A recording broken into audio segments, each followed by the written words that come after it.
In this video, we are going to look at some common reversing tools. Let's start out with an operating system. By far, the best choice for an operating system when doing reversing is Linux. Well, why is that? Linux is the operating system by programmers for programmers. And what that means is that virtually anything you would ever want in terms of reversing can be found on the Linux platform. Now, some of you might be thinking, but I wanted to do reversing on Windows applications. That's fine. We'll show you that it's very possible to do these things under Linux. Two ways that we can do this, one of which is to use a product called Wine. Now, Wine stands for Wine is not an emulator. And the purpose of Wine is to take Windows API calls and translate them into native Linux system calls. So you can actually have a Windows application that runs better and faster under Linux than it does under Windows. Not all applications, however. Some applications are a little bit picky, and you might have to run them inside of a VirtualBox, which is another thing that you can easily do with Linux.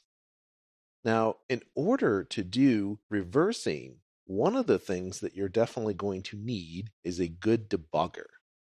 A common debugger is called Immunity. So in order to get Immunity, go online, run a search, or you could just go to debuggerimmunityinc.com, and you will find that they have a couple of products available from Immunity, one of which is their debugger. So you can go ahead and click on download the latest debugger. You will need to enter your full name, address, email, company, and then you will be allowed to download. So I will go ahead and pause the video while I do this, and then when I come back, I will show you how to install it. I've downloaded the Immunity Debugger into my Downloads folder, and I've opened a terminal window. In order to install this, all I need to do is run wine and then my Immunity Debugger setup program. Let this run. Incidentally, if you were to run this under Windows, be aware that you may also need to install Python 2.7.1 or higher. Accept their terms, and then it will, by default, install this under Program Files x86. Go ahead and click on Install, and it's done. So now, if I want to run this program from Linux, I have a couple of different options.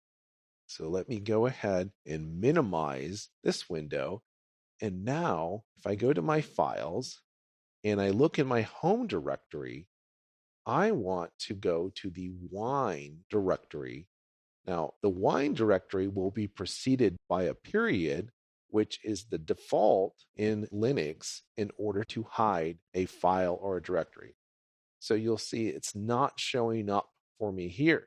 So what I need to do is I need to adjust my settings. So if I click on View and I say Show Hidden Files, now I will find the .wine directory here, double click, and then I go to Drive C, and then to Program Files x86, and then to Immunity Inc., Immunity Debugger, and you'll see the Immunity Debugger exe file.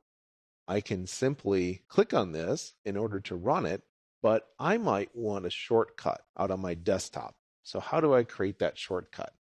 Right click on it, say Make a Link.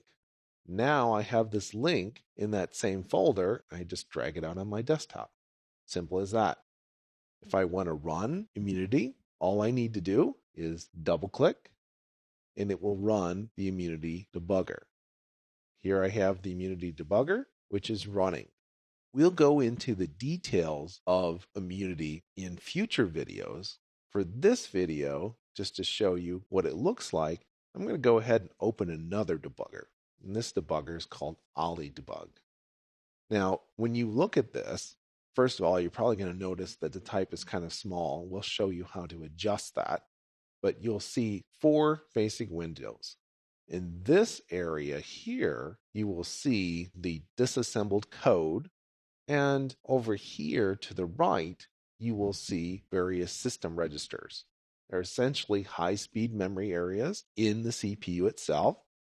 Down here, you will see a hex dump of various memory locations that you can set. And then over here, you'll see something that will be very important for us, and that's something called the stack. We're going to take a brief break. When we come back, we'll discuss some more tools.